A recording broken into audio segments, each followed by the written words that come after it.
नमस्कार। आज की क्लास में हम पढ़ने वाले हैं करवट युक्त सड़क पर वाहन की गति के बारे में। आपने कई प्रकार की गतियां पढ़ी होगी, जैसे सरल रेखा के अंदर गति, एक समान गति, असमान गति, ढालू सड़क पर गति, और पिछली वीडियो में मैंने आपको समझाई थी प्रक्षेप्य गति। तो आज की इस वीडियो के अंदर बहुत ही इंपॉर्टेंट टॉपिक के ऊपर हम बात करेंगे, जो है आपका करवट युक्त सड़क पर वाहन की गति।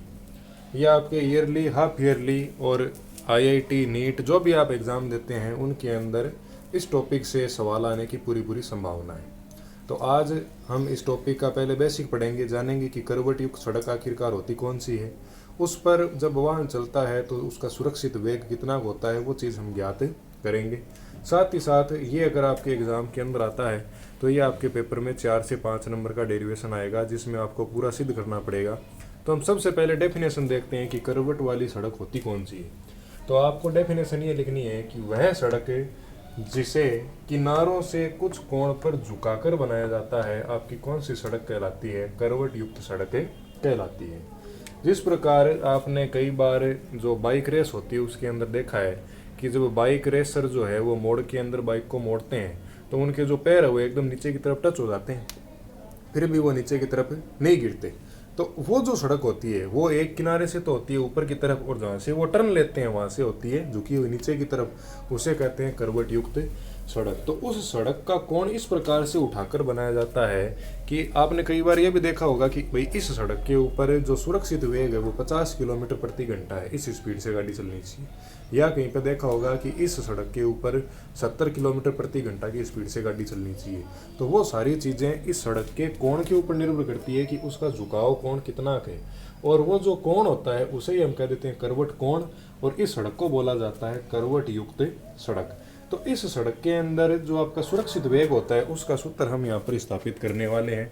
इसमें आपको क्या क्या लैंग्वेज लिखनी है वो सारी मैं आपको इसके अंदर बताने वाला हूँ। तो मैं हूँ निखिल सोनी और आप सभी का स्वागत है हमारे चैनल पर। अगर अभी तक आपने चैनल सब्सक्राइब नहीं किया है तो वो सब्सक्राइब जरूर कर दें। अब देखते हैं इसकी लैंग्वेज आप क्या लिखेंगे। तो सबसे पहले लिखना है कि माना एक m द्रव्यमान का वाहन है जो r त्रिज्या की वह थीटा कोण वाली करवट युक्त सड़क पर v वेलोसिटी से गति कर रहा है। तो चित्रानुसार इसके अंदर कई प्रकार के बल लगते हैं। यह आपकी नॉर्मल कंडीशन है कि मान लो यहाँ पर आपका कोई वाहन हुआ जिसका द्रव्यमान कितना है, m द्रव्यमान, तो नीचे की तरफ उसके ऊपर भार बल लगता है, तो यह आपका बल हो गया भार बल। और ऊपर की तरफ इसे संतुलित करने के लिए कौन सा बल लगता है? प्रतिक्रिया बल। और इसके केंद्र से दूर की तरफ ये जो बल लगता है इसे हम कह देते हैं अभिकेंद्रीय बल, और अंदर की तरफ जो बल लग जाता है इसे हम कहते हैं घर्षण बल। ये आपका घर्षण बल।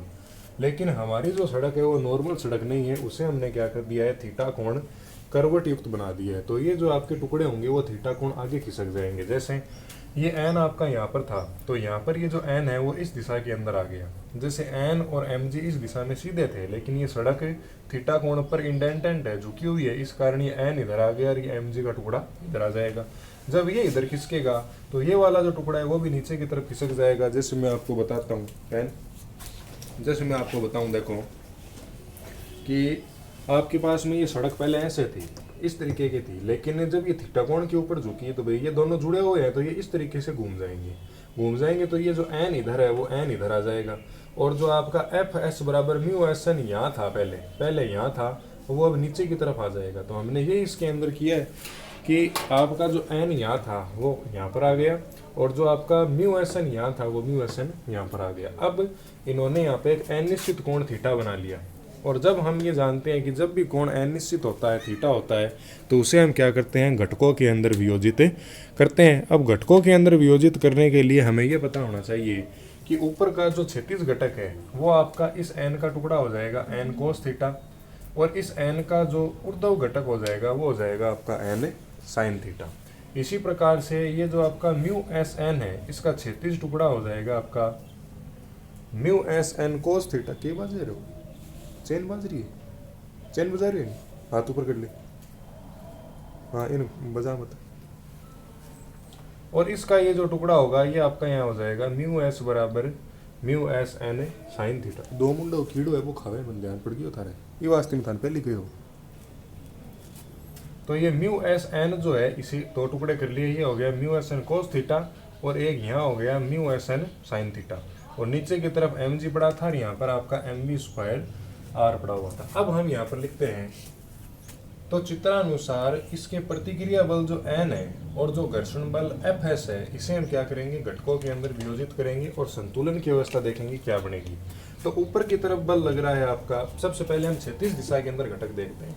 इस दिशा के अंदर दो बल है, एक तो mu S N cos theta और एक है साइन थीटा। तो इस दिशा के बल हमने यहाँ लिख दिए, mu S N cos theta plus N sine theta, और उस दिशा के अंदर आपका एक ही बल है घर्षण बल, तो हमने यहाँ लिख दिया एम वी स्क्वायर बटा आर, ये आगे समीकरण नंबर 1। इसी प्रकार हम देखेंगे ऊर्ध्व दिशा के अंदर, ऊपर वाली दिशा के अंदर एक बल है जो आपका एन कोस थीटा है, तो यहाँ तो हो गया एन कोस थीटा, और बराबर नीचे की तरफ एक तो आ गया mu S N sine theta और एक आ गया एम जी, तो ये हमने यहाँ लिख दिया mu S N sine theta plus M G. समीकरण 1 के अंदर एम वाला पद आर एच एस के अंदर है और साइन कोस वाले इधर है, तो हमने भी इस समीकरण को ऐसे सेट कर लिया कि साइन कोस वाले इधर रहे और एम वाला पद इधर रहे, तो हमने एन कोस थीटा के पास में इसको ट्रांसफर कर दिया, पक्षांतरण कर दिया, तो ये हो गया माइनस का mu S N sine theta और बराबर रह गया एम जी, तो इसे हमने कह दिया समीकरण नंबर 2। फिर हम क्या करेंगे, समीकरण 1 के अंदर समीकरण 2 का भाग दे देंगे। तो समीकरण 1 के अंदर आपके था mu S N cos theta plus N sine theta, बटे के अंदर आ गया N cos theta minus mu S N sine theta, बराबर के अंदर एम वी स्क्वायर बटा आर ये पड़ा, और बटे के अंदर एम जी हमने उसको यहाँ से लिख दिया, तो एम से एम आपका कैंसिल हो गया। ऊपर देखोगे तो एन हर जगह से कॉमन आ रहा है, एन यहाँ भी है यहाँ भी है, तो एन ऊपर से कॉमन आ गया, नीचे से भी कॉमन आ गया, तो अंदर बच गया म्यू एस कोस थीटा प्लस साइन थीटा और नीचे बच गया कोस theta minus mu S sine theta, तो एन से एन यहाँ भी कैंसिल हो गया, तो आपके पास ये समीकरण बच गई म्यू एस कोस थीटा प्लस साइन थीटा बटे के अंदर कोस theta minus mu S sign theta, और बराबर एम से एम कटा था, तो यहाँ आपका चल रहा है वी स्क्वायर बटा आर जी। अब हमें इसके अंदर जो प्रूफ करना है वो प्रूफ करने वाला आपको पेपर के अंदर गिवन होगा कि आपको tan थीटा के रूप के अंदर इसे सिद्ध करना होता है। तो हम tan बनाने के लिए क्या करते हैं, पूरे समीकरण के अंदर cos थीटा का भाग दे देते हैं। तो इधर आपके पास ये समीकरण बचा हुआ है ही, इस आर जी को हमने यहाँ तिरछा गुणा कर दिया, वज्र गुणा, तो ये आर जी यहाँ पर आ गया, तो वी स्क्वायर बराबर आर जी ब्रैकेट के अंदर ये है वैसा का वैसा पड़ा है। तो सिद्ध करना है tan थीटा, इसलिए हमें cos थीटा का भाग देना पड़ेगा, तो हमने लैंग्वेज में लिख दिया cos थीटा का भाग देने पर, तो वी स्क्वायर का वी स्क्वायर पड़ा है, आर जी का यहाँ पे आर जी पड़ा है, तो यहाँ था म्यू एस कोस थीटा, तो म्यू एस कोस थीटा में कोस थीटा का भाग दे दिया, प्लस साइन थीटा में भी कोस थीटा का भाग दे दिया, अपॉन के अंदर है cos theta upon cos theta, क्यों किया कोस थीटा था, और minus mu S sine theta, इसमें भी हमने कोस थीटा का भाग दे दिया। तो देखो यहाँ से कोस तो कोस आपस में कैंसिल हो गया, यहाँ से कोस में कोस आपस कैंसिल हो गया, तो इधर बच गया वी स्क्वायर बराबर आर जी, यहाँ कोस से कोस कट गया, तो यहाँ बच गया mu S plus sign theta बटे कोस थीटा हो जाता है आपका tan थीटा, तो हमने यहाँ लिख दिया tan थीटा, बटे के अंदर कोस से कोस कट गया, तो यहाँ बच गया 1 माइनस का माइनस म्यू एस, और ये आपका साइन बटे कोस था, तो इसकी जगह भी हमने क्या लिख दिया tan थीटा। अब ये वी स्क्वायर है, तो इसे स्क्वायर हटाकर जब आप उधर भेजेंगे तो यहाँ पर अंडर रूट लग जाएगा, तो वी बराबर आ गया अंडर रूट आर जी और ब्रैकेट के अंदर mu S plus tan theta बटे के अंदर 1 minus mu S tan theta, ये आ जाती है समीकरण नंबर 3। तो समीकरण 3 जो है वो करवट युक्त सड़क के ऊपर कण का सुरक्षित वेग बताया गया है। इसमें एक विशेष स्थिति है कि यदि थीटा बराबर 0 ले लिया जाए, तो हम जानते हैं कि tan 0 का मान कितना होता है 0, तो यहाँ रख देंगे tan 0 का मान 0 और यहाँ भी रख देंगे tan 0 का मान 0, तो आपके पास ऊपर रख दिया v बराबर under root R G, bracket के अंदर म्यू एस पड़ा है, ये 0 हो गया तो 0 लिख दिया, बटे के अंदर 1 माइनस म्यू एस का म्यू एस 0 की जगह 0 लिख दिया, तो ऊपर तो वैल्यू बच गई आपकी म्यू एस और बटे में आ गया 1, तो ये शायद आपको नीचे से कट रहा है, तो मैं इसको ऊपर लिख देता हूँ यहाँ पर, ये इसके आगे की कंडीशन यहाँ लिख रहा हूँ। तो v बराबर आपके पास आ जाएगा अंडर रूट के अंदर R G mu S plus 0 1 minus mu S into 0, तो v बराबर अंडर रूट आर जी और यहाँ आ गया म्यू एस। तो ये आपका एक विशेष स्थिति के अंदर समीकरण नंबर 4 प्राप्त होता है जब आपकी सड़क क्या हो नॉर्मल। तो ये डेरिवेशन हमने इसके अंदर बहुत ही आसान तरीके से समझ लिया, तो आशा करता हूँ ये आपको अच्छे तरीके से समझ में आया होगा। अगर न भी आया है, किसी भाई की बुद्धि मोटी हो, तो वो इसको 2-3 बार वापस से देख लेना। भाई सब भी ज़रूरी नहीं है एक बार में समझ में आ जाए, सबकी कोई ज़रूरी थोड़ी है। मेरे भी एक बार में समझ में नहीं आया था, लेकिन मैंने घर आके वापस निकाला तो मेरे ये समझ में आ गया और तब से विद्यार्थियों के भी एक बार समझ में आ जाता है। लेकिन अंतर ये है कि वो यहाँ पे फिजिकल तौर पे बैठ के समझते हैं, सामने बैठे होते तो उनकी समझ में आ जाता है। अब कोई तुम में से मोटी बुद्धि का हो तो तुम इसे वापस से देख लेना और वापस समझ लेना, ठीक है। तो इसी के साथ आप सभी का हृदय की अनंत गहराइयों से बहुत बहुत धन्यवाद।